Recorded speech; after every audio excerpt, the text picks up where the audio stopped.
আসসালামু আলাইকুম রহমতুল্লাহ। Hello everyone, কি অবস্থা সবার? আশা করি ভালো আছে। আজকে অবজার্ভ ভিক্টোরিতে একটা ট্রিক শেখাবো। সেই ট্রিক্সের মাধ্যমে আপনারা খুব সহজেই অনেক এনিমিকে মারতে পারবেন। তো ট্রিক্সটি শেষ পর্যন্ত দেখুন, দেখে অবশ্যই মজা পাবেন এবং লাইকটা করতে ভুলবেন না। তো এখানে আমার ম্যাচে অবজার্ভ ভিক্টোরিতে পড়ে যায় ব্লু জোন, যার কারণে আমি অবজার্ভ ভিক্টোরিতে নামার সিদ্ধান্ত নেই। তো গুটি গুটি পায়ে যাইতেছি, প্রথমে স্লো হইতে হবে, তারপরে আমি যে এখানে নামছি এইখানে আপনাকে অবশ্যই নামতে হবে, নাইলে কিন্তু হবে না।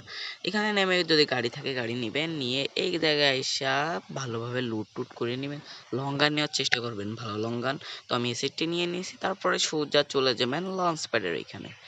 লঞ্চ প্যাডের ওইখানে গিয়া আপনাদের কাজ, আমি যেই সোজা পাতাইতেছি লঞ্চ প্যাডটা, দেখেন আমি যেই সোজা লঞ্চ প্যাডটা পাতাইতেছি ওই সোজা লঞ্চ প্যাডটা পাতাবেন, পাতিয়ে ছু করে চলে যাবেন। ছু করে চলে এই দেখেন উঠে গেছি। ওরে বাড়া!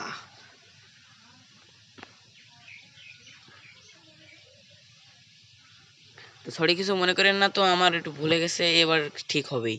তো সোজা সুজি করে আস্তে করে মাথা ঠান্ডা করে চলে গেলাম ছু এ। ইয়েস, এইবার খেলা হবে। এবার এখান থেকে আপনি এনিমিদেরকে মারতে পারবেন, ঠুস ঠুস করে মারতে পারবেন। তো মারতে থাকেন মারতে থাকেন মারতে থাকেন, শুয়ে পড়বেন, মারবেন, যা মন চায় তাই করবেন, আপনার ইচ্ছা। তবে মরা যাবে না, ঠিক আছে? আমি কিন্তু মরি না, আমি সবসময় বেঁচে থাকি, কারণ আমি প্রো প্লেয়ার।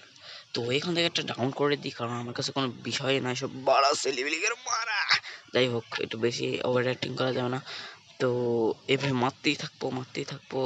আরেকটা হুমন্দির কয় কিরে, যাই হোক মারতেই থাকতে হবে।